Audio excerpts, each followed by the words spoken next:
Happy St. Patrick's Day. Welcome to the big show, everyone. Good to have you here. I am Trish Regan. It's the Trish Regan Show, and boy, oh boy, lots to talk about today on this very happy day. St. Patrick's Day is always a happy day. I'm going to tell you some memories and stories about it, a little bit about Ireland later on in the program. But first, we got a lot of news to get through because Ilhan Omar, it's almost like she's got her very own task force, right? Like JD, his only mission in life is to take down Ilhan Omar. Oh, and a few other fraudsters there in the state of Minnesota and also in the state of California, New York, you name it. Also, you know, what's going on with Cuba? First Iran, Cuba next, or maybe I should say first Venezuela, then Iran.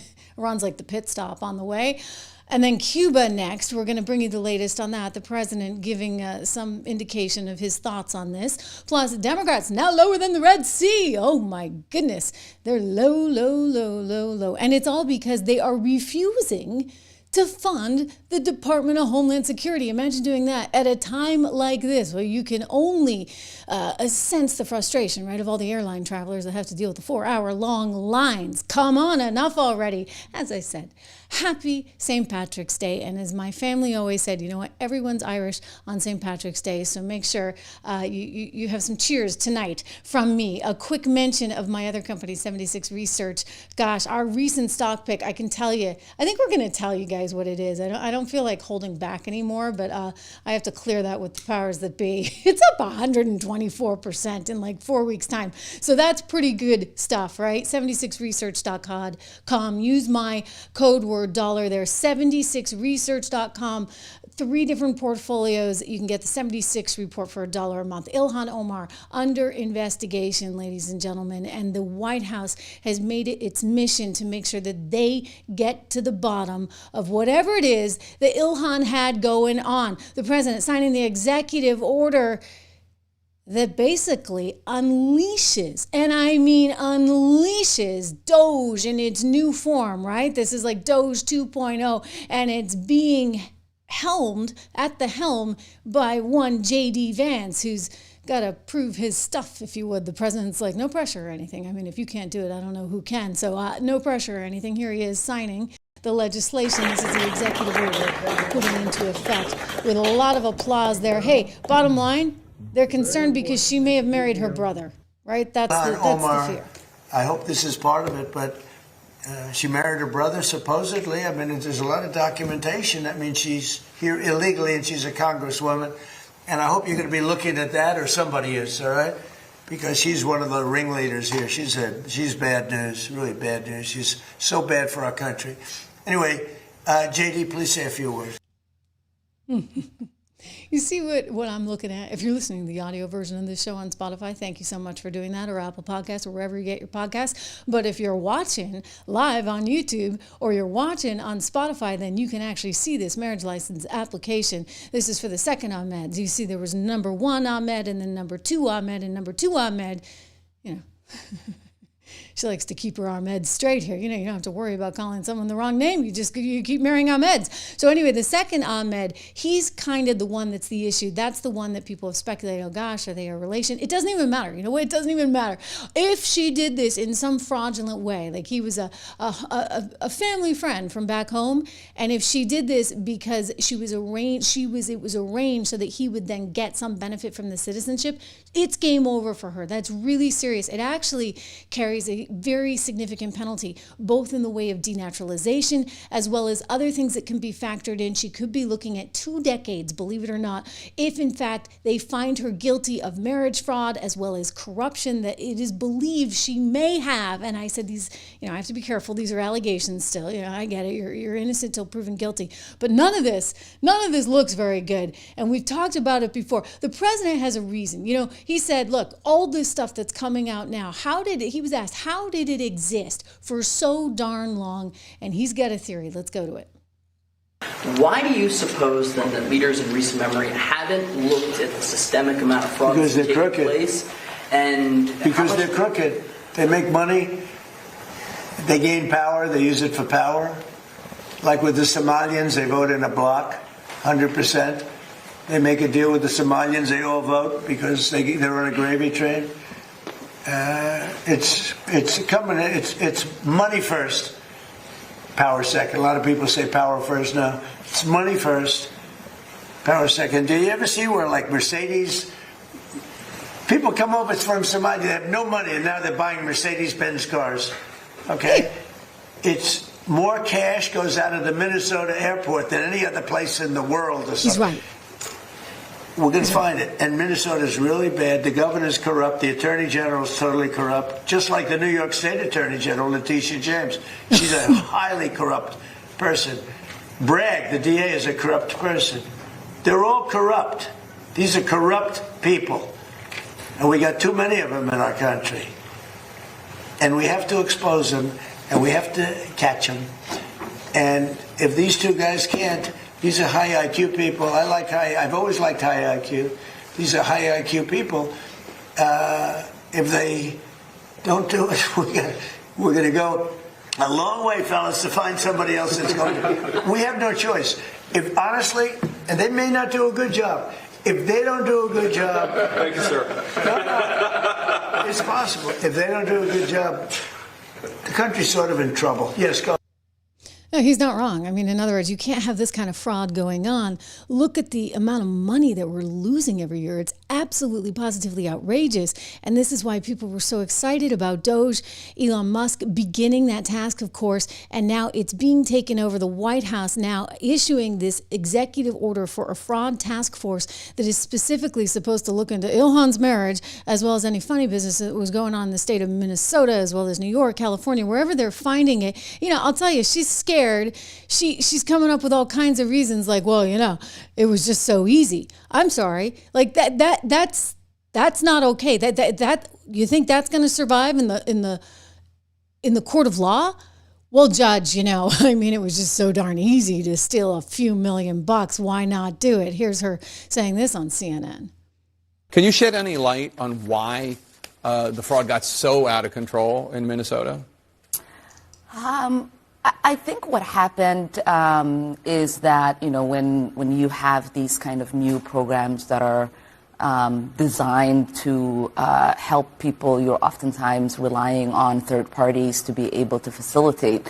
And I just think that a lot of the COVID programs that were set up, they were set up so quickly that a lot of the guardrails did not get created. Unbelievable. Okay, so she's in a lot of trouble. Again, we've talked about this before, but I want to just revisit some of the reasons why, okay? Because, you know, for starters, she's got this new hubby number 3, and Timmy is his name, Timmy Minette. And Timmy Minette has a rather bad history, okay? A bad history with his cannabis companies, a bad history with his winery that doesn't seem to be. And thus, I would just say, in my estimation, kind of a shady guy. Just saying, okay? Kind of a shady guy. Also shady because, you know, he's in the political arena. He apparently ran her campaign and he got paid big bucks to do so. But that would actually make her very, very shady too, because she was paying him nearly $3 million to run her campaign. That's never heard of. It doesn't happen. I mean, nobody gets paid that kind of money to run a little diddly squat congressional campaign out there in Minneapolis. I mean, unless you're married to the candidate and the candidate wants to make sure she's bankrolling herself. Well, I'll tell you, for somebody who was worth less than $50,000 just a couple years ago, pretty miraculous American dream here. American dream that leads her to be worth an estimated $30 million? Are you kidding me? This is her filing. We did this way back in May. You know, when they first announced this like a year ago, I was like, how the heck did Ilhan Omar get to be worth $30 million? I mean, I'm sorry. I'm really, really sorry, but that just doesn't happen overnight. And apparently it's all because, the hubby's companies. The hubby's got this company that he claims is a venture capital firm. Yeah, right. Venture capital, my you-know-what. There's no way in HELL this thing is a venture capital firm. I have looked at it in great detail. It is what you would call a lobbying firm, and that's being generous. That's been like really generous, because some people like Steve Forbes, and I'm going to play you a clip. He was on with me the other day. Some people like Steve Forbes believe it to be a money laundering firm. Yeah, not exactly venture capital. I mean, say what you want about the venture capitalists. This guy's not it. Ilhan under fire at this moment. She's got to be damn scared, because she and Timmy are about to get hit with a doozy. They're going to have to produce a lot of tax records. They're going to have to produce a lot of records in general. I like how how Fortune actually presented it a couple months ago. They were like, oh, Ilhan Omar's husband is rich. The Republican oversight chairman is investigating why, as though to say that maybe somehow, this has nothing to do with her. Why are we picking on her? I'm tired of it. She keeps saying that. Why are you picking on me? You're picking on me because I'm a Somalia immigrant. No, we're picking on you because you're worth $30 million. Like, this is more than anyone. I mean, other than maybe Nancy Pelosi.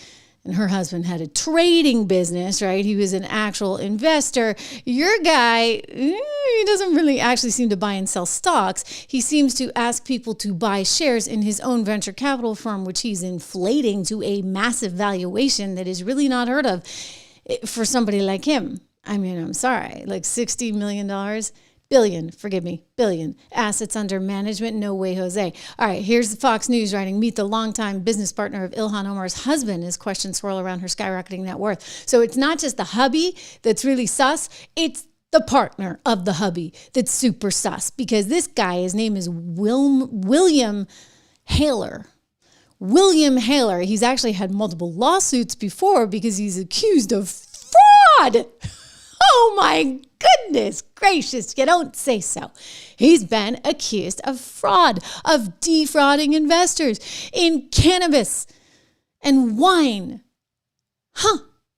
Gosh darn it. And what do you think the hubby's been accused of? Dun, dun, dun. Here he is. A lawsuit filed in 2025 claimed Minette and a partner misrepresented a California wine business to an investor. The investor, Naeem Mode, alleged he was promised 200% returns. Didn't I just tell you about a stock? It's up like 124% that we picked at 76 Research.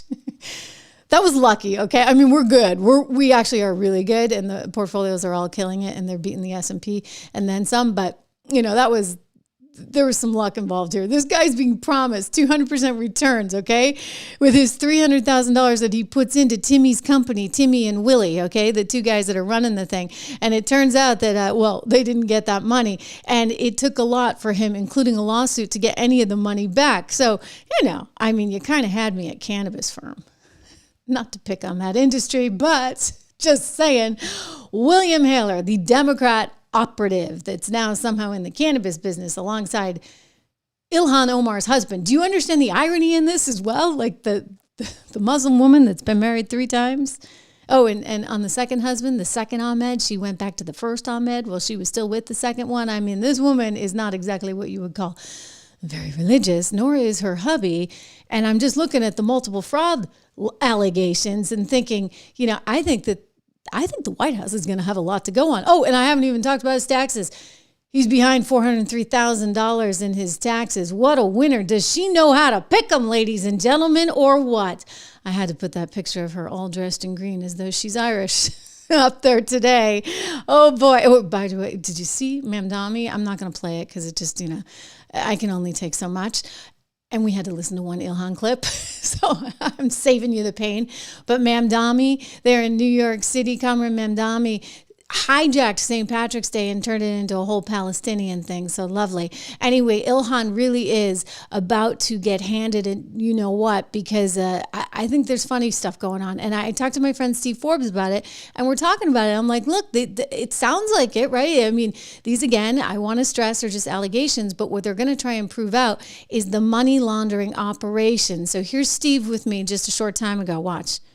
What we have here is a classic case of connecting to government and using that as a means to get money. And one of the favorite forms is you set up a consulting firm. The nice thing about that is they really can't measure the product. You can just turn out a lot of paper and get a lot of money from the government for all of this great advice that means absolutely nothing. It's just it's money laundering, scam, whatever you want to call it. And that's how we got the Leering Center in Minnesota, where they can't even spell the thing right. No kids are there. So there's no there except a lot of wasted and stolen taxpayer money. And it's amazing how it's quite something when you mix Marxism with joining the government, how these people, these socialists, suddenly become brilliant investors, brilliant entrepreneurs. Who knew that Marx had that in him? Yeah, because, Marx knew how to steal. He knew how to steal from the people. So he's on to something. One of the things that Steve and I were talking about when we looked at this website is that it just didn't look like a venture capital website. Here it is. This is the hubby, Timmy Minette. Oh, along with his other business partner there, Willie. So Timmy and Willie have the exclusive partnerships for global operators at Rose Lake Capital. And I'm just saying, this thing does not look like a VC firm. It also looks like a really, I hate to use the word. We'll go with a crapola job, right? Like a crapola job, this website that it is. Really, really lousy stuff. Quick word from one of our sponsors. I'll tell you, they could have used our friends at Squarespace. Not that Squarespace would want to be involved with any of that, given what we're alleging here, but I'm just saying they could have used a little more pizzazz, right? You can get 10% off your first purchase of a website or domain over there at squarespace.com/Regan, R-E-G-A-N, not Reagan, Regan, R-E-G-A-N. I encourage you to use my code. It helps the show. It helps me. It helps you if you need a website, because listen, these guys, they got it going on. And I actually know this from personal experience because I'm working on a website right now. And you know me, I have to be able to do it all myself, all of it, every single last bit of it. And I don't want anything I don't understand. And so I'm using this and I'm like, oh my gosh, like if I can do this, like seriously, anybody can, okay? I don't know what that says about me, but it tells you that they're easy to use and it's great. It looks really spiffy. They've got great video, all of that good stuff. They actually have a very specific design, sort of cutting edge design that they're quite proud of. It's AI enhanced. It's called Blueprint AI. So go check that out. I would tell you this, no matter where you're starting from, like me, right, which is basically nothing, it's going to look darn good because they've just got the right templates there. So give it a shot. Save 10% with your first purchase of on a website or a domain. There is squarespace.com/Regan. But back to the lady du jour. Steve Forbes, he's like, well, what happened to this money? Okay, so they're taking all this money in, we think, okay, the venture capital firm. Why did he have such a high valuation on his venture capital firm, other than maybe that's how he was selling shares? And he has to justify this, and they're pushing a lot of paper around. So what happens to this money eventually? This is why I've told you it's so important that Treasury just get in there and like just roll up their sleeves and dig in hard, because the fear is that some of this money may have gone overseas. They may have employed what's known as the Hawala network. I've actually done a ton of reporting on this. I've actually done a lot of reporting on terror financing, so I know how difficult yet traceable this stuff is, and this is where Treasury is going to come in a really important way. If they look at where the money was all going and shifting. You heard the president say, look, they had $700 million that went overseas right out of the Minneapolis airport, cash in suitcases. They're taking this stuff out. So the question is part of that Ilhan Omar's money and Timmy Minette's money? This is what Steve Forbes was getting at. Let's go back to him. When people see where the money's going, it's very easy to imagine it's going for illicit purposes overseas. So the key thing is the exposure. Nobody had any idea how bad this thing was. And now we're beginning to get it. And this is a case of the old cliche where the genie's out of the bottle, they ain't going to put it back. People are going to find a way to do it. Yeah, it doesn't shut down our voices. You know, we're going to find out. We are so absolutely going to find out. If there is one job that J.D. Vance has now in the world, it is this. He is now head of the task force. The president keeps hitting him over the head with it, saying, well, if you don't get this done, I don't know who will. So he's got to get this done. By the way, it's a little bit of an apprentice show, dare I say. You know why I say that? Because remember Scott Bessent, what he told us the other day about how he's putting together that reward system? Because he's going to actually encourage them all to rat each other out. And I do believe the exact quote was, the rats will turn on each other. And then he actually referenced a scorpion and said the scorpion doesn't change its ways. So he's out for truth as well. And we're going to find all this out. And so Ilhan, I wish you well, honey bunny, but this is not a good day for you. And the hubby, I don't know why you thought you could get away with it if in fact you're guilty. I don't know how I just, again, looking at this, it should just make your blood boil, right? You look at this Rose Lake Capital nonsense. It's worth anywhere from $5 million to $25 million. You're kidding me, right? This little know-nothing, idiotic company that has nothing. I mean, it's winery, right? Like they get the winery. That was a big claim to fame. Easy Street Crew, you get it? See, they're making fun of us. So the Easy Street Crew winery that doesn't actually have any vineyards, that doesn't actually have any wine, that doesn't actually have a website. I mean, the whole venture capital firm is located in a WeWork office building. I'm sorry, but like, how stupid do you think we are, guys? Okay, not that stupid. You know what? You got people like me who are not going to give up on this. And we got people like Nick Shirley out in California. He's taking the show on the road. He exposed everything in Minnesota, and we thank him for that. And let me just say, California, buckle up, because guess who's in town? And he's going digging, and he's looking for daycares, and he's got Leering centers coming up the wazoo. Watch. Here is Hayden Sarah Family Childcare. This is a daycare right here. Apparently, they have 14 children enrolled. Hello? I was naked, okay? No, you weren't. I can sue you. I was like, I wasn't dressed up. I'm Muslim. Either way, can we enroll a child into the daycare? You don't know what is going on. Well, it says there's 14 children enrolled here on the state of California. 14 children enrolled here. You don't care. I do care. Naked. Then where are the children? You don't care. Where are the children at? It's 9 up, Minnesota. You come here. Where are the children at? Where are the children at, ma'am? All right, so what she's doing is she's making a video right now. She's going to send it out all to all the other daycares. But at the end of the day, enrolled for 14 children, no children here. And this is from the state of California. We're not targeting Somalian population. We're just going after daycares. And it just so happens to be that all the daycares, they are Somalian so far. Where are the children at, ma'am? I don't see any. No 14 children. Nothing. Would you like to make a statement as to where the children are? You don't care where is my children. Ma'am, we would not be here if we weren't asking you. You don't care. You don't care. What do you mean we don't care? This is You why we're don't here. care. And don't record me. You don't care. This is why we're here to ask about these Don't ask daycares. me who you are. Who you are. My name's Nick Shirley. You already know that. Shirley, I know, but you a trouble man. How are we making trouble? You're causing trouble. Let me call 911. We just want to know where the children are. No, I'm calling 911. For what? To you. For what? You come to my house. We haven't done anything. I don't know. Okay, so he's not exactly welcome in California right now. And yeah, they're making little videos and sending it to all their friends. Watch out for Nick Shirley. Watch out for Nick Shirley. Listen, here's the bottom line. Watch out. Watch out for all of us.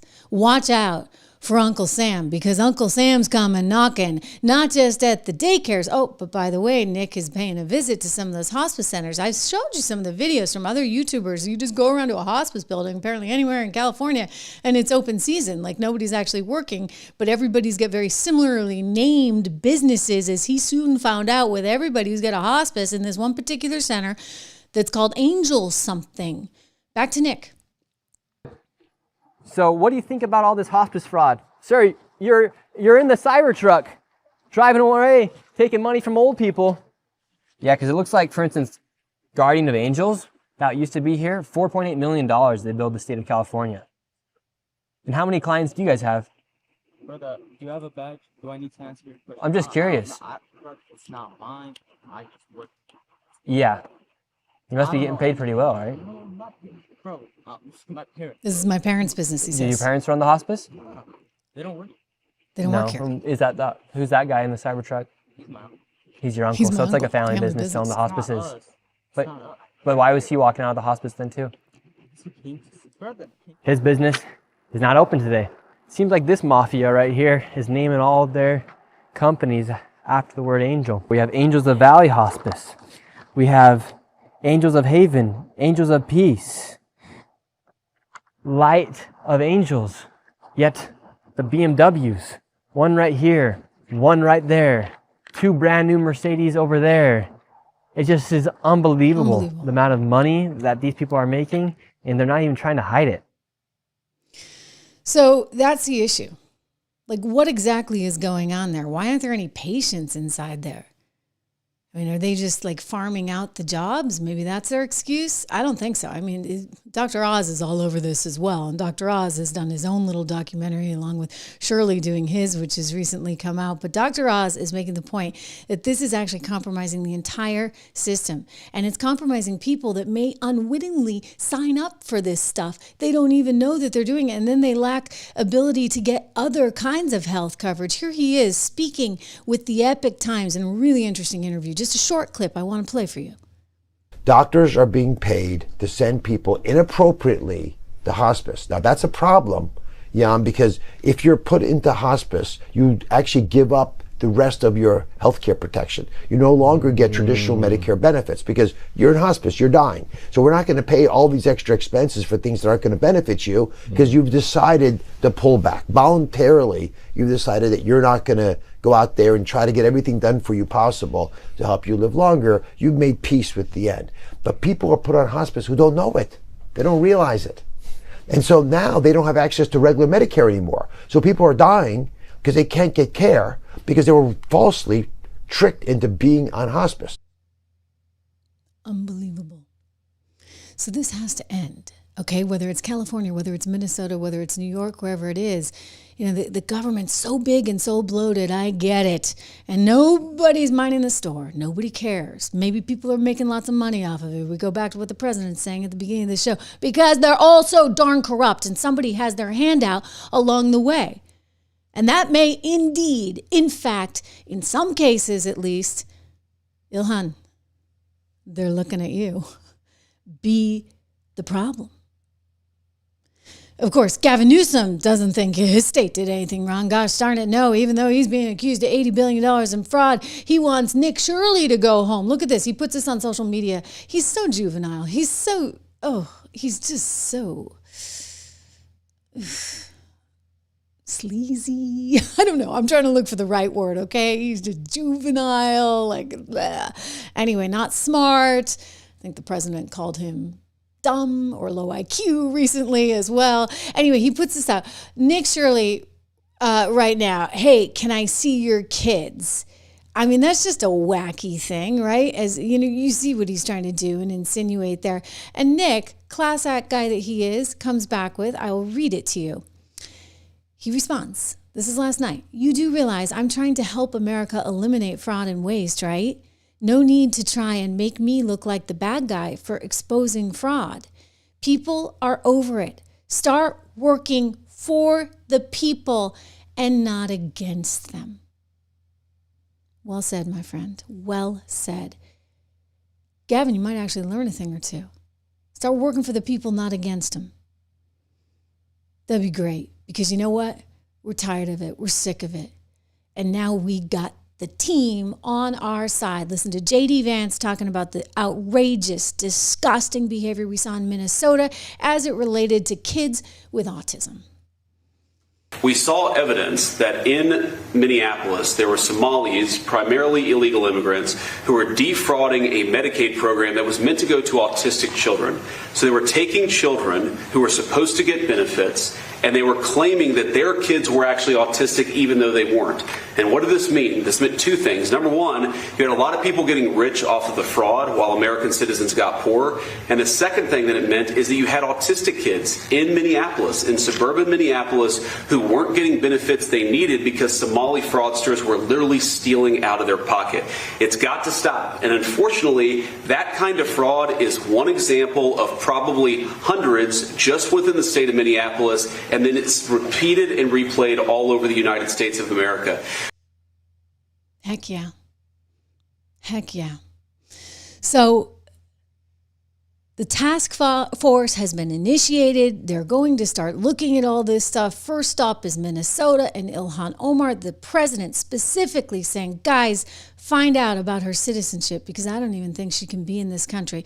We know that if these allegations of money laundering and taking from the federal government are in fact proven to be true, she's looking at 20 years. So here's the question for you, okay? Do you deport her?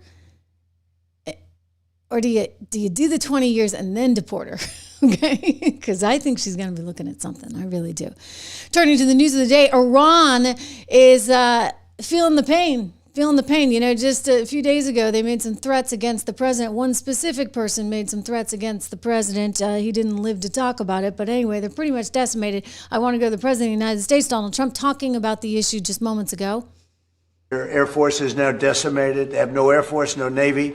They have no radar. Their radar is entirely gone. Their anti-aircraft machinery is gone. Everything is gone. Their leaders are gone. I guess one of their top person was, they say, a lot of people say their actual top was killed yesterday.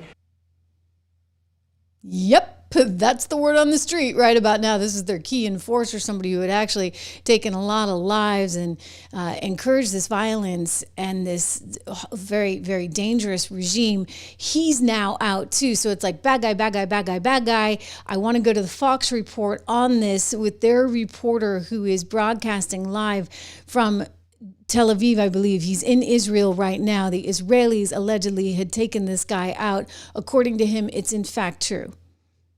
According to Israel's defense minister, Israel Katz, top Iranian official Ali Larijani is dead. He was killed in a strike overnight. According to Israel's defense minister, this was probably the most significant strike, you could describe it, in the past week and a half, as the Israelis and the Americans are going after the structure of Iran's regime. Larijani was largely considered the de facto leader in the aftermath of the killing of Iran's former supreme leader, and uncertain questions about Mojtaba Khamenei, the man who was elected to be the next supreme leader. Larijani was serving as the secretary to Iran's Supreme National Security Council. I can also report overnight the Israelis, in a separate strike, killed the top commander of Iran's Basij forces. This is a wing of the IRGC. His name is Ghulam Reza Soleimani, and he was responsible for commanding the crackdown on protesters earlier this year across Iran.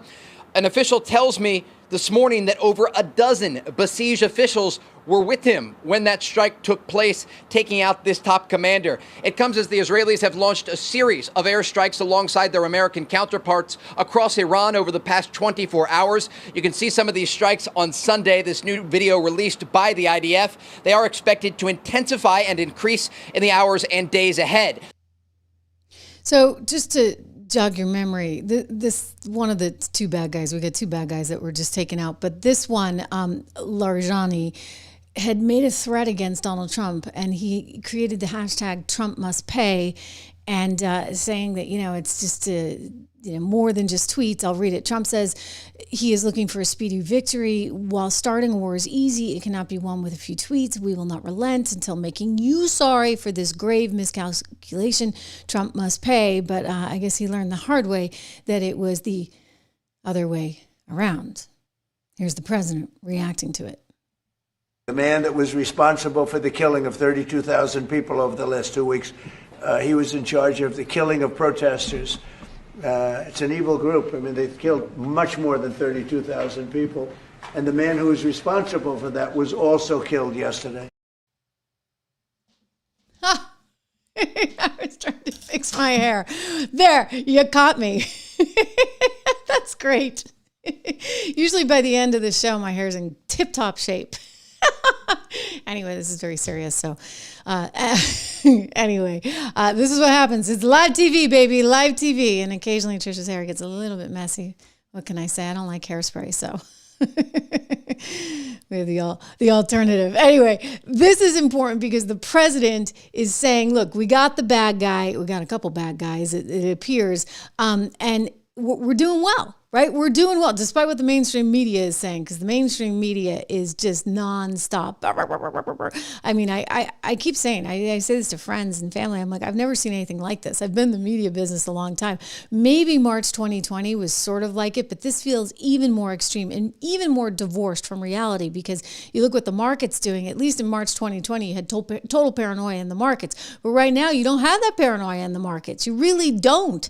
And so what are they all worked up about? Anything they can, because they've got TDS like you've never seen before. Here's the president. I want to go back to him again, saying, look, this is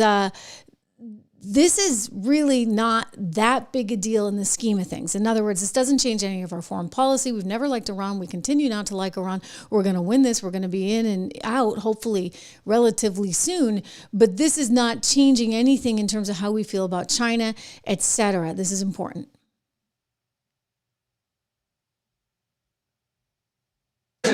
questions, one on Iran and one on Cuba.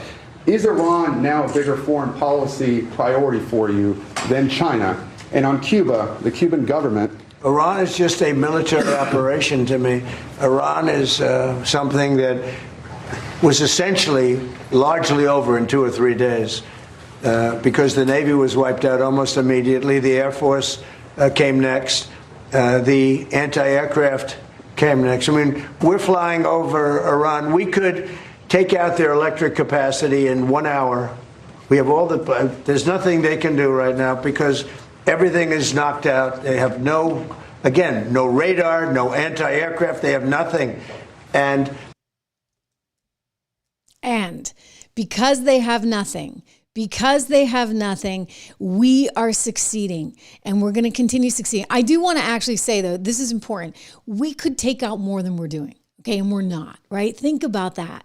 We're not taking out their electricity. We're not taking out their water. We're not taking out anything that is significant for the people, because what is our goal here? To take out the weaponry that could be bad against us, right? So we got to do that, and to take out the regime. Regime 1, Regime 2, Regime 3. I mean, it's getting kind of hard to keep up. And this latest guy, he may be in a coma, okay? He may be in a coma. So he's basically taken out, if you would. But here's one little problem with it all. I'm just saying, all right, what's going on with the rest of Europe?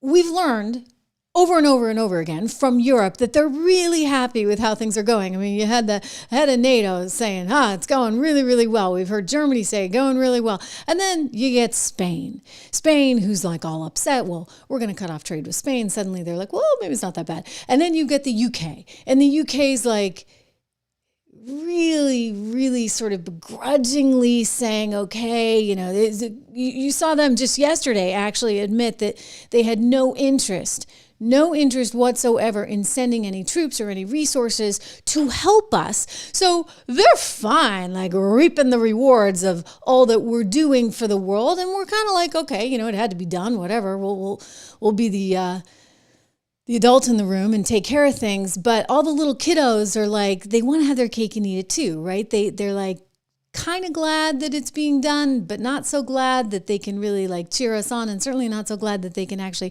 support us in any way, which causes the president to say, gee, darn it, what is that NATO stuff worth? So suddenly people are asking whether the president is really going to stay in NATO. I mean, he's said over and over again, I don't need it. And they've made it very clear they don't need to help us. And so we find ourselves now in a rather peculiar predicament. Let's go to President Trump talking about NATO today. All of the NATO allies agreed with us, but they don't want to, despite the fact that we help them so much. We have thousands of soldiers in different countries all over the world, and they don't want to help us. We don't need help. That war has been long prosecuted as far as I'm concerned, almost from day one. We knocked out many of these things. We knocked out the Navy essentially in a couple of days. But I was surprised to see that NATO, while they agreed that it was a very important thing to do, they agree fully. Nobody said, you shouldn't do it. They would have had a nuclear weapon within 1 month of when we had the B-2 bombers bomb the nuclear potential. I call it the nuclear dust. NATO's making a very foolish mistake. And I've long said that, I wonder whether or not NATO would ever be there for us. So this was a great test, because we don't need them, but they should have been there. And they weren't. They weren't. And I think we can't forget that. And the president won't forget that. And it is what it is, right? But for some reason, it always comes back to us. And he went on to talk about what's going on in Ukraine. And look, they come to us about Ukraine. And there we are, always willing and able to help. But like at some point, you don't want to be like the lame-o boyfriend or girlfriend that just keeps going back, and just, they're like knocking you down and you keep going back for more. Like at some point, we're like, okay, Europe. I mean, don't get me wrong. The UK is our oldest ally, but that's also what makes it kind of hard, right? Like UK, hey, can't you do a little bit better than that? And so I think this is sort of a wake-up call for all of us in the United States. Look, we don't expect anything. I think that we've just come to the realization over the years that Europe will never be there for us. We're on our own, and we can stand on our own 2 feet. But just remember that the next time they need something, like, we don't need to rush. We really don't. We need to assess each and every individual situation for what it's worth. We don't just do things blindly because Europe needs us. And that's a lesson here in all of this, whether or not he decides to stay in NATO. Listen, I mean, that issue could be on the table more than you think. Donald Trump getting some bad news today. All of us getting a little bit of bad news, although good riddance considering what he said. This is Joe Kent that you're looking at on the screen, a picture of him. He was actually one of the top counterterrorism officials there in the administration. And it turns out that he didn't really like that we were going to war with Iran. Now, he's got a little bit of a history. His wife was killed in Syria, so he is not happy about, anything going on in the Middle East. But he resigned with quite a bit of a spectacle. He issued a letter, and I'm going to read part of it to you. Like I said, the president's like, well, good thing he's not there. It's like, yeah, good thing he's not there. Good thing he left. Rather than, working against us, people against us and our own team. It says the top U.S. counterterrorism official said Tuesday he had resigned over his concerns with the war in Iran, making the first significant departure from the Trump administration due to the conflict. And he wrote in this letter, quote, I cannot, in good conscience, support the ongoing war in Iran. This is the National Counterterrorism Center chief, director of it.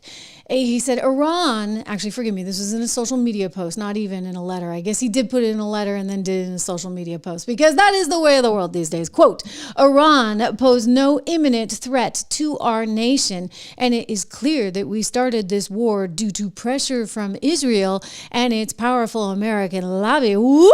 Okay. I'm sorry, but that tells me you got no faith whatsoever in this president of the United States that we all elected, and therefore no faith in the American people since we elected him. Thank you very much, Joey boy. Yeah.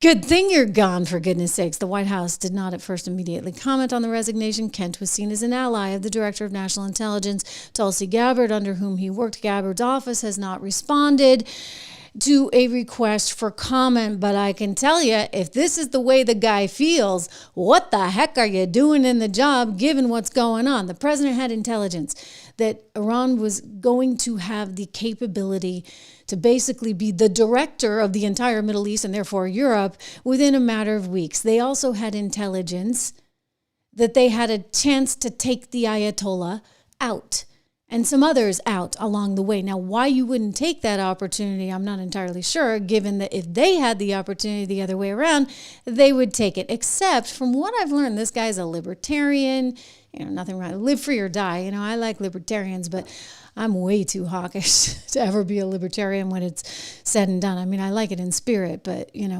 I also want a big, strong military taking care of me, thank you very much, and making sure that I'm not going to be having to wear a hijab around someday because that's the way these people would have it. Thank you very much. It is, don't kid yourself, the president speaking about Joey Boy's resignation today, moments ago at the White House. Listen.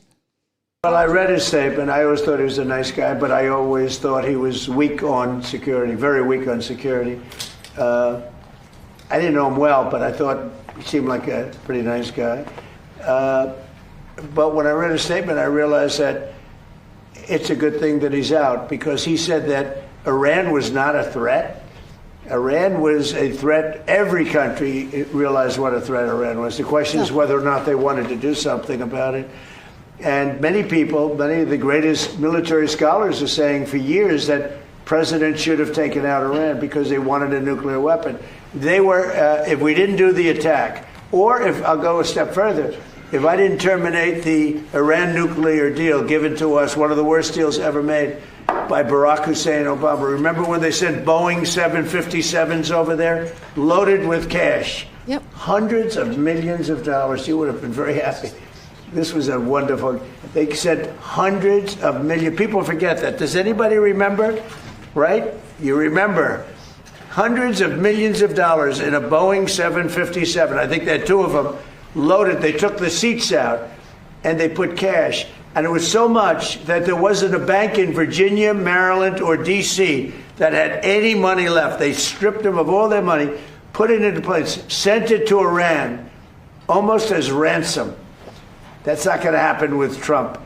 And nobody ever did anything about it. Nobody ever said anything about it. Can you imagine if I did that? So they've been a threat for a long time. But they've really been a threat. If I didn't terminate Obama's horrible deal that he made, the Iran nuclear deal, you would have had a nuclear war 4 years ago. You would have had nuclear holocaust, and you would have had it again if we didn't bomb the site. So when somebody is working with us that says they didn't think Iran was a threat, we don't want those people. No, we don't. We sure as heck don't, right? I mean, you're either on the team or you're not. This is war, guys, all right? If you're not on board, we're happy to hear your point of view, but you know what? You can go do a little podcast, and that may be exactly what he's going to do.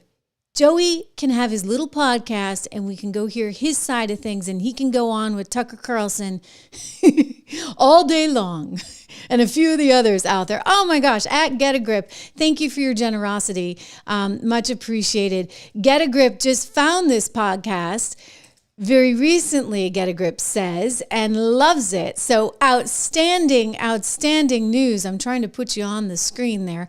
But again, thank you for the generosity. I'm so glad, most of all, that you found this podcast. Don't forget to make sure that you subscribe. And guys, when you subscribe, this is for everyone right now, always double check and make sure you're continuing to be subscribed, because, you know, these algorithms do funny things. And if like you miss a couple shows, like suddenly they unsubscribe you. It's happened to me too. Not for my own channel, but for others. So do me that favor. But I'm so glad that you found us. So make sure everybody is subscribed and hit the bell so you know when I'm live for all the alerts. Marco Rubio saying the quiet part out loud here, admitting that, you know, the religion itself, extreme Muslim faith, is a problem. The extreme Muslim faith wants to spread itself across the globe and have everybody be just like them. And that inherently is a problem, right? And nobody wants to say this. Everybody's so sensitive. You know, Ilhan Omar is going to get real mad at you. But Marco said, I'm all in. I'm going to come right on and say it. Here he is. Of course, he had an easy enough audience for this because Sean Hannity's not going to challenge him on it, nor would I, nor should anyone, frankly. I think that this stuff needs to be understood, needs to be said. This is not just a religion, but a political movement. Marco Rubio here admitting the quiet part out loud. Watch. Ultimately, all radical Islamic movements in the world identify the West writ large, but the United States in particular, as the greatest evil on the earth. And every chance they have, the notion that somehow radical Islam would be comfortable with simply controlling some province in Iraq or Syria is just not borne out by history. Radical Islam has shown that their desire is not simply to occupy one part of the world and be happy with their own little caliphate. They want to expand. It's revolutionary in its nature. It seeks to expand and control more territories and more people. And radical Islam has designs openly on the West. On the United States, on Europe, we've seen that progress there as well. And they are prepared to conduct acts of terrorism.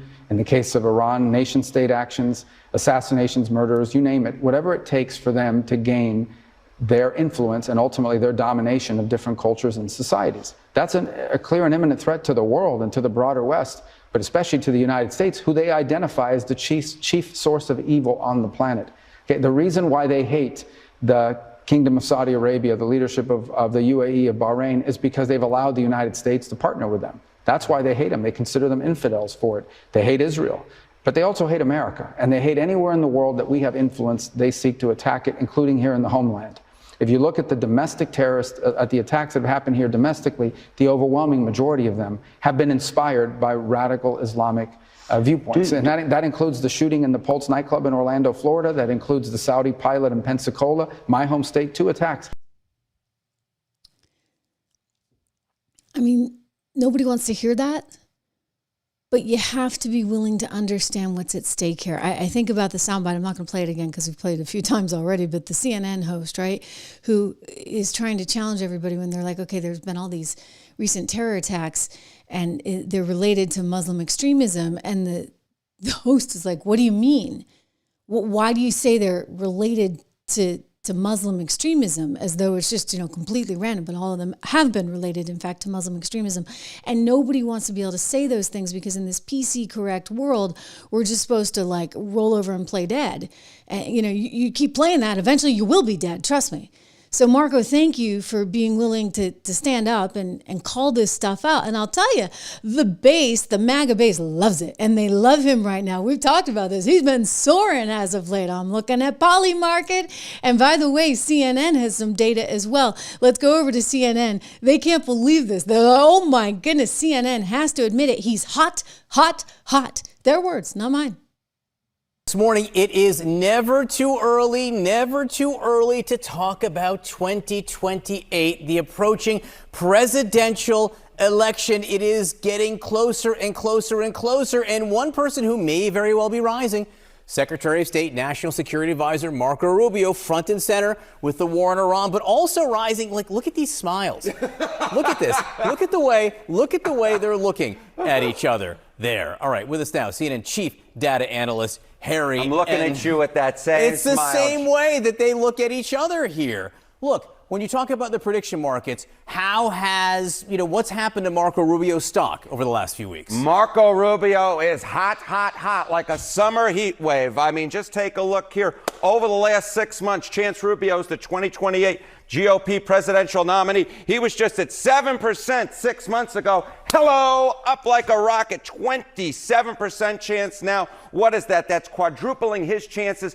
in 4 months' time. Marco Rubio's chances, according to the Kalshi prediction markets, way, way up. Okay, why? Why are his chances way, way up? Well, one of the reasons why his chances are way, way up is because the MAGA base really likes the U.S. military action in Iran. Take a look here. Okay, MAGA GOP on the U.S. military action in Iran. Look at this.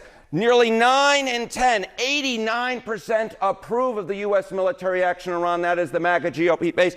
Just 9% disapprove of it. This is tremendously popular among the Republican base. And of course, Marco Rubio, Secretary of State, overseeing the effort. It seems to me that a lot of people are taking that into account, including President Donald Trump, who has been smiling an awful lot at Marco Rubio. He might be the next president of the United States. And listen, he's got a lot going on right now. You think about what went down in Venezuela, big success in Venezuela. You think about the success we're having in Iran. These are meaningful moves, guys, meaningful moves. And then you think about what's happening in Cuba. I mean, it's like my international relations term paper from senior year coming true. I do believe I said we need to look out for our Western Hemisphere, Monroe Doctrine. Let's make sure that we shore it up so that we have only friends in our neighborhood, okay? Because we don't want China hanging out. We don't want Russia hanging out. We don't want the Iranians hanging out. No. We want the U.S. of A. at least dominating our hemisphere, for goodness sakes, from a security standpoint. And hey, economically speaking too, right? It makes a lot of sense. So we might be doing that pretty soon. Just don't tell MSNBC. Gosh, we haven't talked about them lately, now have we? How have they been escaping me? I seem to be looking at a lot of stuff on CNN and a lot of stuff on The View, and somehow MSNBC on its new whatever network it's called is slipping under my radar, but not for long. An MSNBC host really getting kind of thrown under a bus here on the Cuba issue by her liberal guest. Yeah, so I don't even know who this woman is.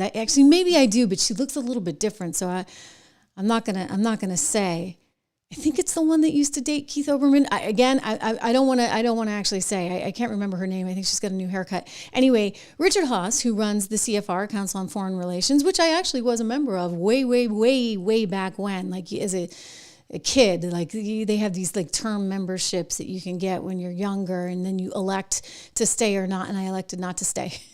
So take that for whatever it's worth. But anyway, mainly it was just because, I was too busy. But anyway, Richard Haass, he runs the whole thing. He's kind of a lib. He hates Trump, but he's also kind of like a neocon. So I can't totally pigeonhole him in one spot or the other. But I would say most of the time he agrees with MSNBC. So all of a sudden this MSNBC anchor is getting her what handed to her. She doesn't really appreciate it very much. Let me show you. She's like, what is he doing down in Cuba? She's not happy about any of this. She wasn't happy with Venezuela, let alone Iran. And now Cuba, watch. And something closer, say, to Venezuela. Does the administration really have the ability to do that as well right now? Well, again, it wouldn't be a military thing. I think it would be essentially collaborative or cooperative to a large extent. It would involve economic tools, a lot of diplomacy. I don't think it would be in conflict, if you will, or excuse me, it wouldn't be impossible to do this. Whatever we choose to do in Iran, whether we continue militarily, find a way to end things, I don't see the things essentially fighting over the same resources. All right, let's talk about Iran. Stephen, I just read a number of the headlines. I just have to say, she's not happy. All right, you could hear it. You could hear it in her voice. Again, I can't place her. I think it's someone I know, but maybe they got new lights. Maybe they got a new studio. Maybe it's just a new hairdo on her. I don't know. But yeah, she didn't like the way that one was going. So we're going to shift to Iran. Let's agree that we can hate what he's doing in Iran, right? I don't even know. Maybe CFR likes what he's doing in Iran. I'll tell you, on Cuba, things are happening. I mean, there was the blackout going on last night. Did you see this one, guys? And breaking news into CNN, Cuba's electrical grid has suffered a complete and total collapse. This is according to the country's power operator. It's the first nationwide blackout since the U.S. effectively shut off the flow of oil to Cuba. Oh, okay. So blackout last night in Cuba. They aren't getting any oil because their relationships were with, wait for it, Venezuela and Iran. Right? Not exactly who you want to be friends with these days. That was a bad call. Castro. Anyway, it goes back a ways, right? It goes back a ways. So they now are looking at a very different world. And according to my sources, they're trying to get some kind of deal together. They're like, okay, we realize handwriting's on the wall here. We saw what happened to Maduro. We don't want that to happen to us. Maybe we can make some kind of deal. And so that's why you have Richard Haass saying it's not necessarily going to be a takeover per se. It'll probably be some kind of a deal. But call it whatever you want. I mean, I think we sort of went in and took over Venezuela for whatever it's worth. Delcy didn't have a choice. It's like, Delcy, you can go to prison with Maduro, or you can actually try and do the right thing and cooperate with us. So we want cooperation. We want them to come willingly. But Donald Trump's like, they're going to come one way or another. Full stop. Listen to him here in the White House talking about Cuba. You know, all my life I've been hearing about the United States and Cuba. When will the United States do it? I do believe I'll be having the honor of taking Cuba. That'd be good. That's a big honor. Taking Cuba. Taking Cuba in some form, yeah. Taking Cuba. I mean, whether I free it, take it, I think I could do anything I want with it. You want to know the truth? They're a very weakened nation right now. They were for a long time.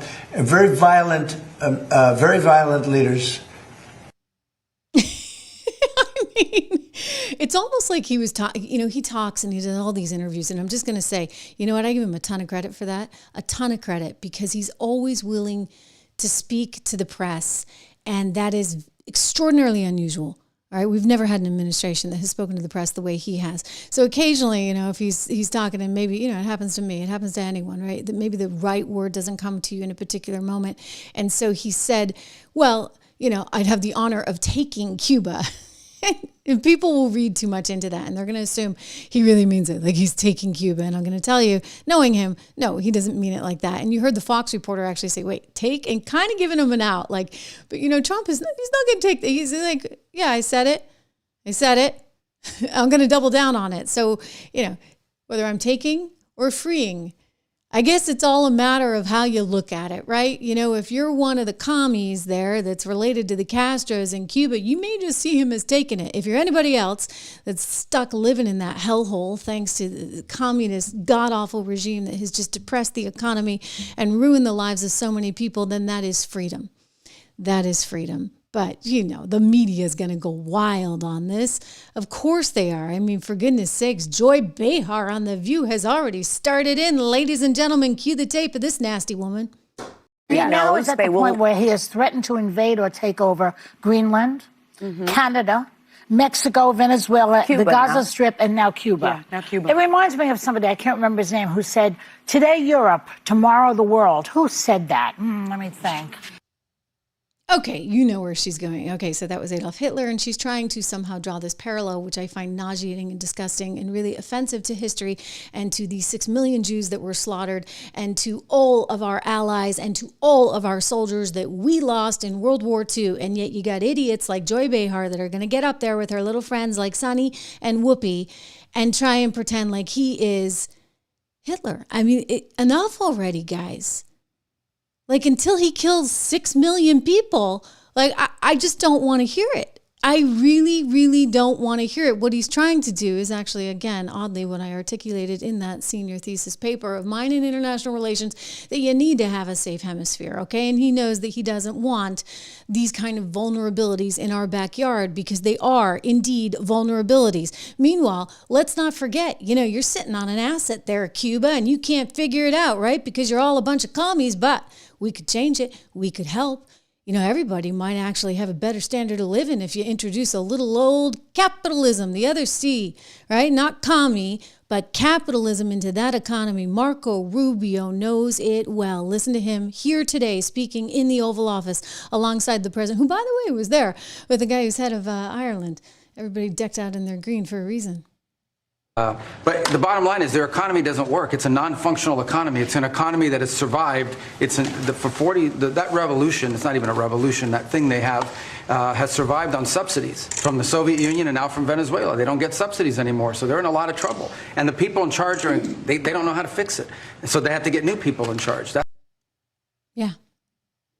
So we can help them maybe get some new people in charge. And if you have some new people in charge, maybe we can help fix that economy. And, before you know it, we might be wanting to look at a nice little condo on the beach. I'd rather have one there than overseas. I think there was a podcast host who said he was buying real estate in Qatar, right? Good luck with that one. All right, we have much more to get to. I want to talk about this TSA shutdown. Oh, my goodness, that's what they're threatening right now.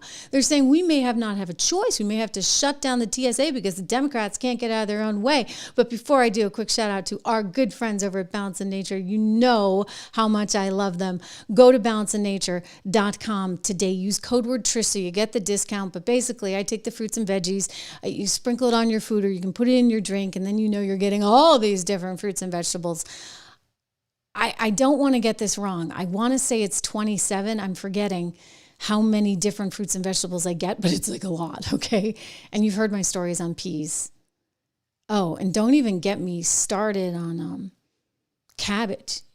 Everybody keeps saying, Trish, what are you doing for St. Patrick's Day? We're going to have a nice little St. Patrick's Day dinner, but like my kind of St. Patrick's Day dinner, okay? Like no corned beef and cabbage. Sorry, Mom. Like that was just not fun to eat that. I might hate that more than I hate peas, which is saying something. Anyway, it doesn't matter if I take my balance of nature and then I get all of my vitamins and all of my nutrients through them.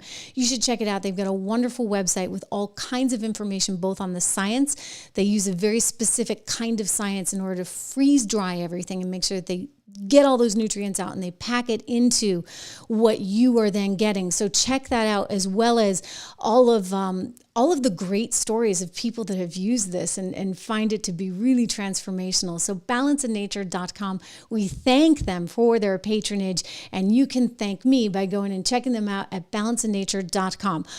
Ooh, the TSA may actually have to shut down. They're looking at shutting down airports in various places because they don't have anybody to work because Democrats won't approve the funding for DHS. I mean, this is a nightmare. Just ask any traveler in any airport right now.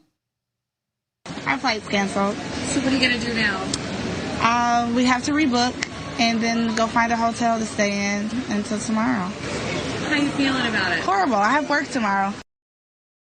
We waited also before, even when we first got here, the line was wrapped around. We had to wait like an hour to even check our bags, and it was like a 2-minute process. I could like punch through a wall right now. I'm like just like over it. Yeah, I get it, right? Like if you've ever been in an airport line, you really, really, tempers start to flare. It brings out the worst in people. I actually admire these TSA agents because I'm like, how do you deal with John Q. Public all day long, especially when people are stressed and rushed or they've been waiting in line. It's not fun, right? Like it's just not fun. I wish it was fun. It would be great if traveling was fun. I like to get to the place I'm going, but the whole process of it is pretty difficult. And then you factor in what the Democrats are doing by not allowing this DHS funding. It means that we don't have any TSA funding, which means those employees aren't even getting paid. Half of them aren't even showing up to work. Like, look, I get it. So now the TSA just came out, the deputy advisor there, and said, hey, we may just have to shut some airports down. Reality, folks, reality.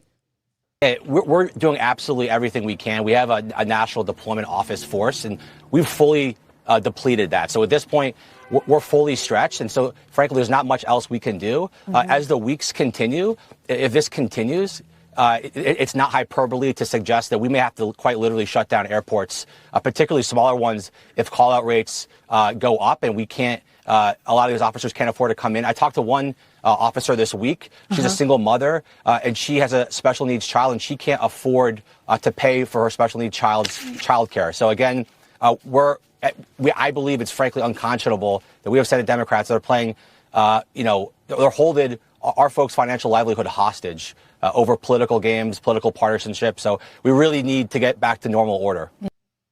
Yeah. Can someone tell them? I mean, someone please get that memo to Chuck Schumer and company, because it's not good. It's not good for the country. It's not good for our safety. It's not good for the airlines. Even the CEOs of all the airlines are begging Congress to do its job and to fund DHS because this is out of control. Meanwhile, just look at the polls, okay? Let's go back to Harry on CNN. How are voters feeling about Democrats right now? Yeah, I mean, Democrats in the minds of the American public are lower than the Dead Sea. What are we talking about here? Well, let's take a look. The net approval rating for Democrats in Congress, you said it, Kate Baldwin, the lowest ever. Look at this. Overall, they are 55 points underwater. Their approval rating is south of 20%. It's even worse when you look at independents. Look at this. Negative 61 points. That means that their approval rating is 61 points lower than their disapproval rating. Quinnipiac has been polling this question for the better part of the 21st century. They have never found Democrats, at least those in Congress, in worse shape than they are right now. Okay, so just in case they didn't hear about it on CNN, Speaker of the House Mike Johnson wants to really rub it in their faces because he's like, come on, enough already, guys, watch. Far below the lowest polling numbers in history, and the story led with the lead, Democrats' favorability is lower than the Dead Sea, okay? They're at negative 55 percentage points of favorability, negative net 55% in the open polling. And among independents, Democrats in Congress are at negative 60%. They should just retire. They should just throw in the white towel and give us the Congress so we can fix this mess and stop the charade. This midterm election that we're coming up on is a contrast election. This is not I was talking with Newt Gingrich the other night, and he brought the contract with America. This is a contrast for America. Yeah, I'm with you. I'm looking at some of your comments here, and Peace of My Mind is saying, like, I hope so, because it's scary when you think about midterms and all that could go wrong. And, look, I get it. Like, there are a lot of, we talked about this yesterday. MTG is like, I can't believe he's doing this at a time like this. Imagine sending your party into midterms, and you've got this whole strike thing going on in Iran. Well, I don't know as you had a choice, MTG. I do believe that he was presented with intelligence that was concerning enough that you either, care about your party or you care about the country. And I guarantee you all day long, Donald Trump cares about the country. He wants to win. He wants his party to win, but he cares about the country first. And I don't know as Democrats do, because they're going to sit there and they're going to stomp their feet and cover their ears and say, no, we're not going to do this. We're not going to fund DHS, all while simultaneously risking our very well-being. So shame on them, really, shame on them. A quick shout out again for 76 Research. I know I sound like a broken record, but I have to change this lower third because we are up 124% since we bought that recently. Well, we don't actually buy it like for you. You handle all your own money. We don't get into any of that, but we give you the research. So on the day that we said you need to buy the stock and we put it into 2 portfolios, it's now up 124%. So if you want to know the name, all the more reason to go over and to subscribe to our model portfolios at 76research.com. You can also go to 76portfolios.com just to go straight to those portfolios. I really, really, really do encourage you guys to do it. It is St. Patrick's Day, as I said, and I am very Irish. If some of you didn't know that already, you could probably guess, right? The name and everything, maybe the look. Really Irish. Like my Irish grandmother, it was like, you know, St. Patrick's Day was a big thing in my house. Like big, big, big, big thing. Some of you guys know this story because I've told you about the light up leprechauns that I used to have to wear. My mother and grandmother would like get me these really tacky, really awful light up leprechaun pins. You just imagine like being a 6th grader and like having to go to school with that thing on. I'll tell you, it makes you tough. You can handle anything, right? Anyway, and like I guess there weren't a ton of Irish people where I was either because nobody else was wearing those leprechauns that lit up. Anyway, I love my Irish heritage, and I get back to Ireland actually quite a bit. Most recently because one of my kids, she's this amazing Irish step dancer. She's not doing as much lately because she's a very serious rower as well, and she has not had as much time to do the Irish step dancing, which is an enormous commitment and a tremendous sport and art in and of itself. But we were going back to Ireland because I had to get her the costume, you know, and they kind of have a monopoly on that thing. You had to go to this one person in Belfast. And so we did some trips to Belfast. And every time we went to Ireland, we always went to see my family, the Regan family, or the O'Regans, as they're known there. And, you know, they still speak Irish in this little town, this little tiny town in the southeastern part of Ireland. And it's actually one of the 27 towns in Ireland where Irish is their first language. And so the kids, they learn everything in Irish. So my cousins, they go to school and they even learn their math in Irish. The only subject that they actually have in English is English. I mean, they all speak English too, of course, but it's been wonderful to get back there. I was there when I was about 5 years old with my parents. We drove and drove and drove. The whole government was shut down at the time. The phone company had gone on strike. The mail services, the post office went on strike. So there was no way to write nor to call our relatives.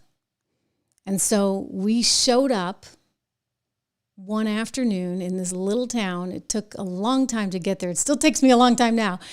And my father went and knocked on the door. And my mom tells the story because I don't remember it quite as well. I was just about 5 years old. And Peg O'Regan was there. She answered the door. She was the matriarch of the household. And my dad said who we were, and she knew immediately who we were. And we were the relatives from New Hampshire.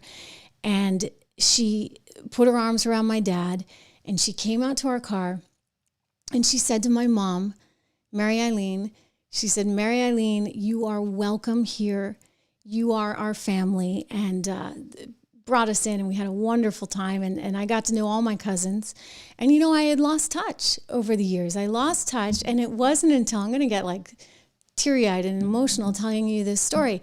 It wasn't until my daughter, when she became an Irish step dancer and she had these competitions that were taking her to Ireland, and the costume design and everything, I actually had some fun with that, taking us to Ireland. That was actually when we reconnected with the family. And she said, Mom, the one thing I want to do more than anything in this world is go and meet our relatives in Ring. So I reached out, and in typical Regan fashion, they were very warm and very accepting. And we have gotten to spend a lot of time with them over the last couple years. It's really just an amazing thing. And, you know, with technology these days, it's great because the kids, they've all become very, very, very, very close. And the kids all connect on, you know, these various, you know, it's WhatsApp. It's WhatsApp. I was going to say Telegram, but they all connect and they talk to each other every weekend. And it's really, really wonderful. Like, it's just been a great, great thing. So, I'm so proud of my Irish heritage. That's one side of my family. The other side of the family, they came here during the potato famine. This side of the family came here a little bit after. They actually said that where they lived, they actually had some pretty generous people, and people were able to make it through the famine. Not everybody could. But in this particular part of the Ireland where they were, it wasn't as bad. But people have talked about the famine and as a genocide in and of itself. We can talk about that sometime. We probably should, because I know so much at this point, and it's a fascinating part of Ireland's history, of course. Anyway, I mentioned that because it is St. Patrick's Day, and I'm very, very, very Irish, and I hope we get back there this summer. I'm keeping my fingers crossed. If not this summer, definitely next summer. And in the meantime, our kids on both sides of the Atlantic are keeping this Regan connection alive and well. So I applaud them for all of that. And it's a pretty great place to be from. You know, I'm as American through and through, but there's something sort of special about the Irish too. And I think the best combo of all, the very best combination, is the American Irish. There's a lot of us. There's more of us here than there are in Ireland, believe it or not. Oh, yeah. Many, many more of us here. Anyway, happy St. Patrick's Day. I hope you have a good one. And cheers, everyone. I'll see you back here live tomorrow.